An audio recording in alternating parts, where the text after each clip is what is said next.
बिस्मिल्लाहिर्रहमानिर्रहीम, अस्सलाम वालेकुम नाज़रीन। आप यूट्यूब चैनल देख रहे हैं, मैं इमरान खान हूं। कुछ लोगों ने मेरे पिछले वीलॉग के ऊपर एक सवाल उठाया कि कब जनरल रिटायर कमर जावेद बाजवा ने मजम्मत की थी रशिया की जब उन्होंने यूक्रेन पे अटैक किया था। देखिए, मैंने ये बात आपको क्लियरली की कि पाकिस्तान की रियासत की ये पॉलिसी बनी थी।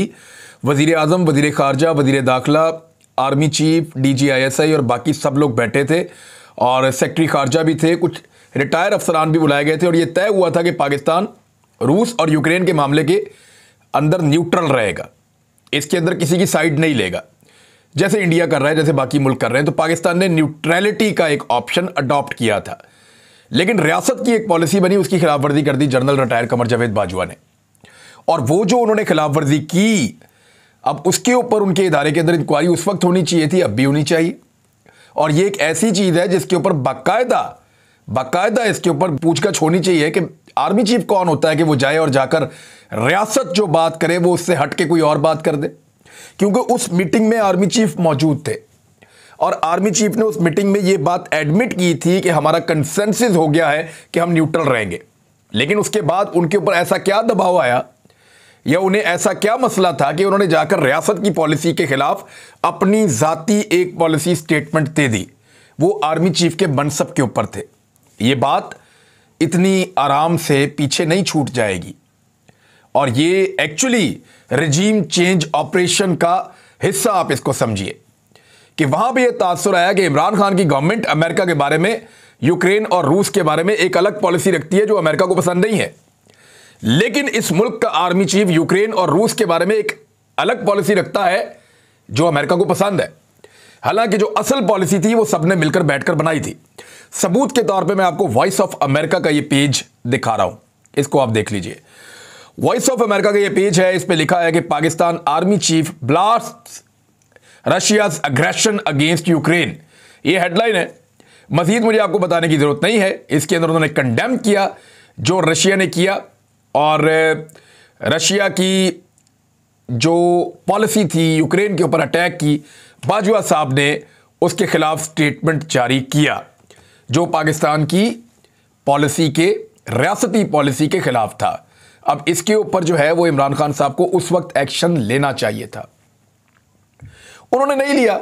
वो खुद रजीम चेंज की तरफ फंसे हुए थे और बहुत सारी चीज़ों का उन दिनों में सामना कर रहे थे। मैं आपको तारीख भी बता देता हूं ताकि आपको याद रहे। ये जो तारीख इसके नीचे लिखी हुई है, एक तो ऊपर लिखी हुई है 2 अप्रैल 2022। 2 अप्रैल 2022 को 9:31 में सुबह जो है ये खबर वहाँ पे शाया हुई है और इस खबर की तफसीलात भी मौजूद हैं। आप देखना चाहें तो वॉइस ऑफ अमेरिका के पेज पे जाके देख सकते हैं। ये खबर मैं आपको दिखा भी रहा हूँ, इसका लिंक यहाँ से आप इसको देख लें। एक तो चीज़ ये बड़ी क्लियर है। दूसरी बात यह है कि इंतखाबात ऐसे गले पड़े हैं कि उसके आगे आगे सब भाग रहे हैं। यानी इमरान खान साहब इंतखाबात के लिए पीछे पीछे भाग रहे हैं और बाकी सारे आगे भाग रहे हैं। आज भी इंतखाबात की तारीख का फैसला नहीं हो पाया। PMLN 2 हिस्सों में डिवाइड होगी इंतखाबात को लेकर।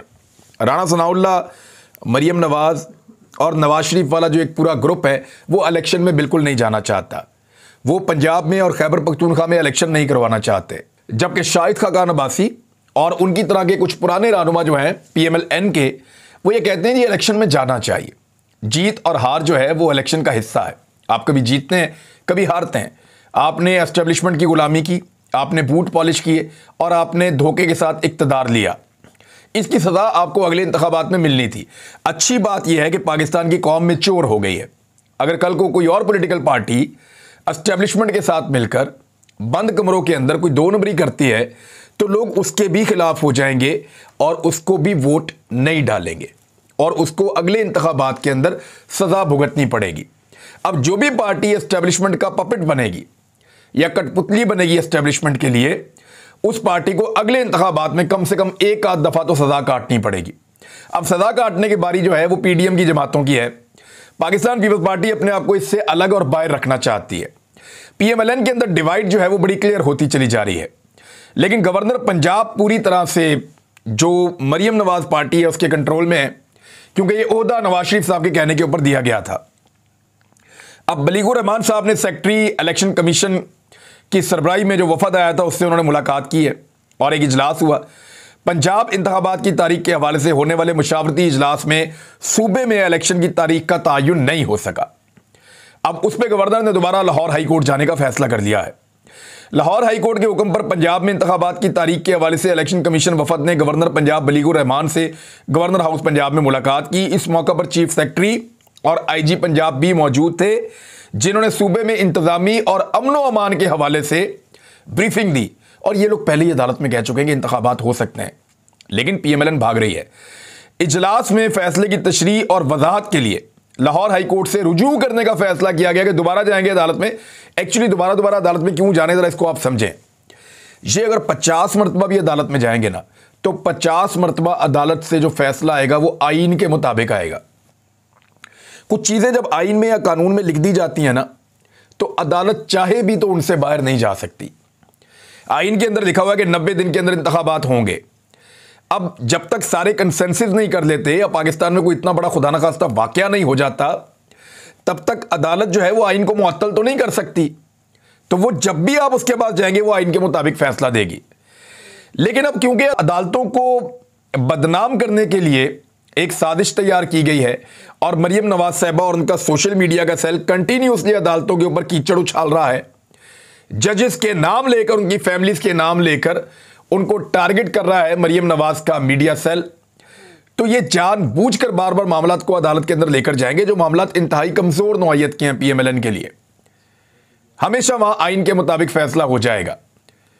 तो जब आईन के मुताबिक फैसला होगा तो फिर ये मजीद कीचड़ उछालेंगे अदालतों के ऊपर कि देखा इमरान खान के हक में फैसला आ गया। अब मरियम नवाज साहिबा ने उसके बारे में एक स्टेटमेंट भी दिया है, मैं आगे चल के आपको बता देता हूं, बल्कि मरियम नवाज का स्टेटमेंट मैं आपको भी बता देता हूं।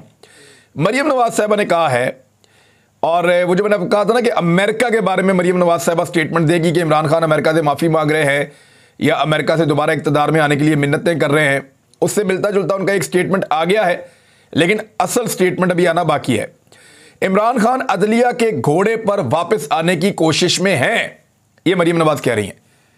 तो अदलिया क्या ये कह रही है कि इमरान खान को फौरन वज़ीर-ए-आज़म पाकिस्तान बना दें, या अदलिया ये कह रही है कि फौरी तौर पे जो है वो पंजाब की हुकूमत उस्मान बुज़दार को दे दी जाए और खैबर पख्तूनख्वा की हुकूमत जो है वो 2/3 बनाकर वो दे दी जाए महमूद खान को? ऐसा तो नहीं कह रही अदलिया। तो अदालत तो सिर्फ ये कह रही है कि आईने पाकिस्तान के मुताबिक आप इंतखाबात करवा दें।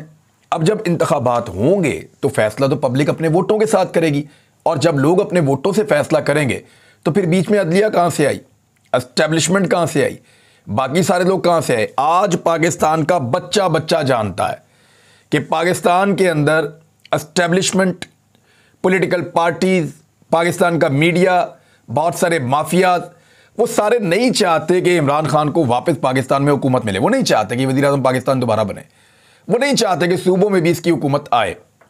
लेकिन वो सब लोग ये ज़रूर जानते हैं, और पाकिस्तान का बच्चा बच्चा जानता है कि पाकिस्तान की अवाम इस वक्त इमरान खान को वापस लाना चाहती है।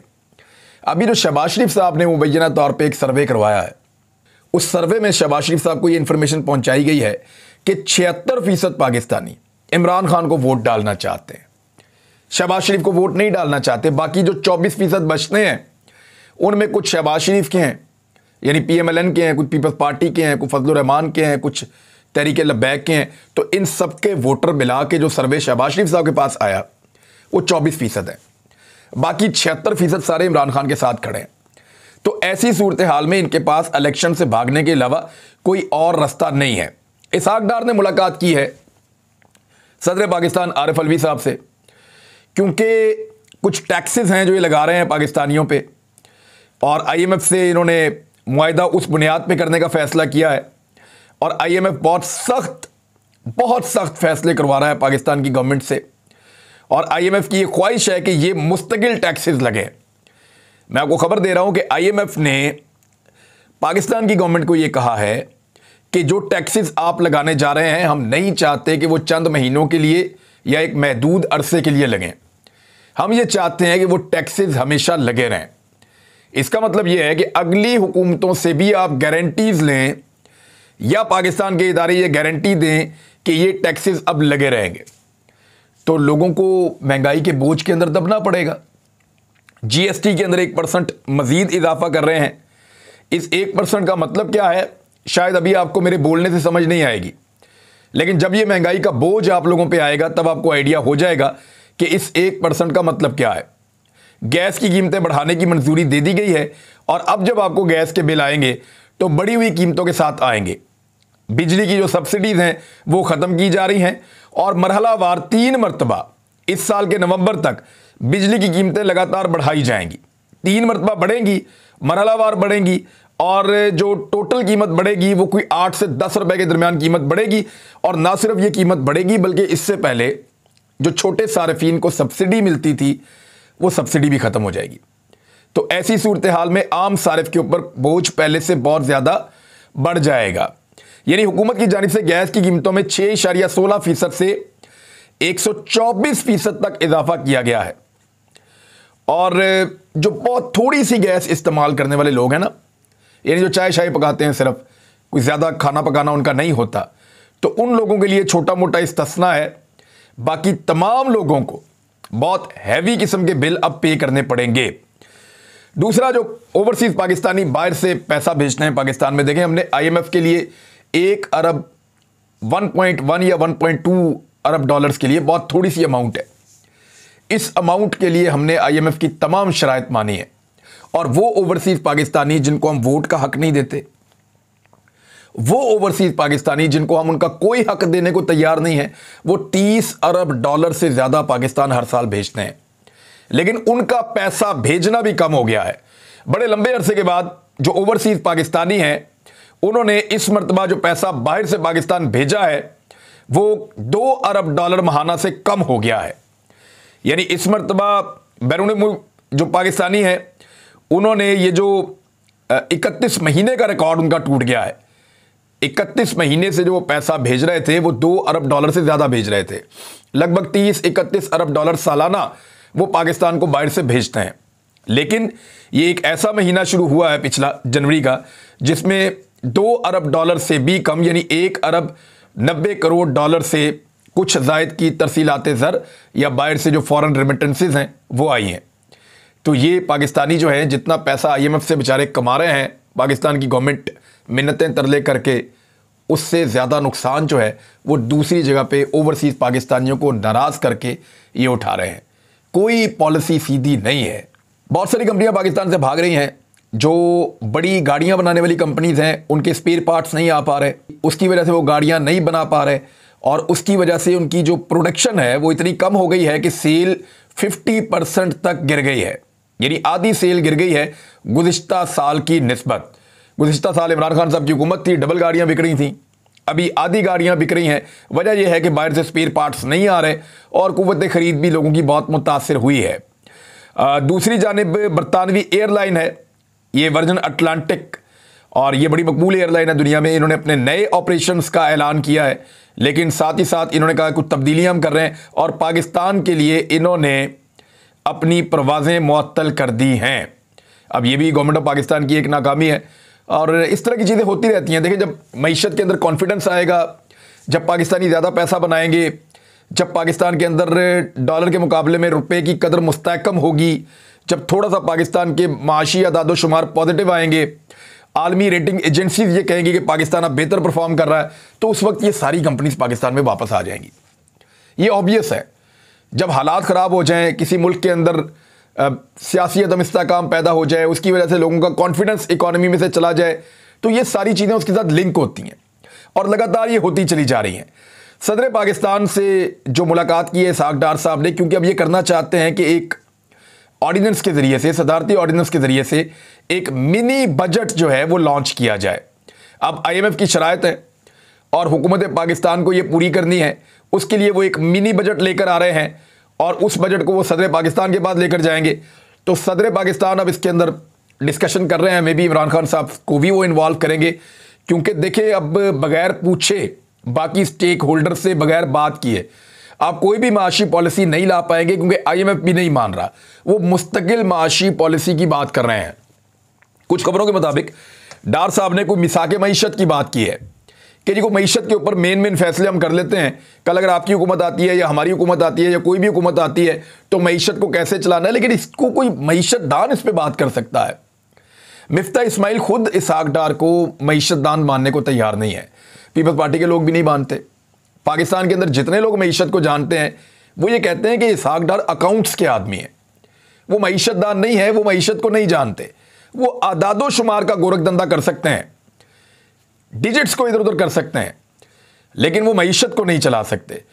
तो पीएमएलएन को चाहिए या पीडीएम की जमातों को चाहिए कि वो एक बेहतर आदमी को लेकर आए, ताकि आईएमएफ के साथ डील के नतीजे में जो चीज़ें तय होनी हैं वो तमाम स्टेक होल्डर्स को बिठाकर एक दफ़ा तय कर लिया जाए कि किस तरीके से पाकिस्तान को चलाना है। देखिए, मैं आपको एक चीज़ आज फिर इस वीलॉग में दोबारा कह रहा हूं कि अगर इमरान खान की हुकूमत आ भी गई तो महंगाई कम नहीं होनी, और ना किसी को इलेक्शन में जाते हुए ये वादा करना चाहिए कि वो महंगाई कम कर देगा।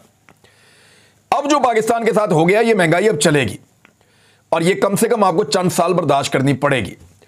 उसके बाद फिर अब पाकिस्तान शायद ऊपर की तरफ आएगा। डिपेंड करता है पॉलिसीज़ के ऊपर, डिपेंड करता है हमारी मार्केट कैसे रिस्पॉन्ड करती है, डिपेंड करता है लोग कितना बोझ उठाते हैं और कितनी मेहनत करते हैं। ये महंगाई अब एक दफ़ा चलती रहेगी और अब ये कम नहीं होगी, क्योंकि आलमी सतह के ऊपर शराइत तस्लीम कर ली हैं इस इंपोर्टेड हुकूमत ने। जनरल बाजवा के ऑडियो और वीडियो वाले मामले के ऊपर लोग बहुत गुस्से में, और लोग ये कह रहे हैं कि ये कैसा आर्मी चीफ था। यानी हाउ इज़ इट पॉसिबल कि एक आर्मी चीफ एक वज़ीर आज़म की खुफिया रिकॉर्डिंग्स करता रहे, जब वो बात करे तो उसको रिकॉर्ड कर ले, जब वो बैठ के उसको मिले तो वो वीडियो रिकॉर्ड कर ले। यानी आर्मी चीफ है, खुदा ना खास्ता कोई ऑडियो वीडियो की दुकान तो नहीं है। इतना बड़ा मनसब अल्लाह ताला ने दिया है और इतना छोटा काम उसके अंदर हो रहा है, तो लोग खासे तशवीश का इजहार कर रहे हैं और मुतालबे कर रहे हैं कि इसके ऊपर तो पाकिस्तान की जो फौज है, इसका इदारा है, उसको नोटिस लेकर एक्शन लेना चाहिए। बहरहाल देखते हैं एक्शन होता ही नहीं होता। अब तक के लिए इतनी, अपना ख्याल रखिएगा, अपने चैनल का भी। अल्लाह हाफ़िज़।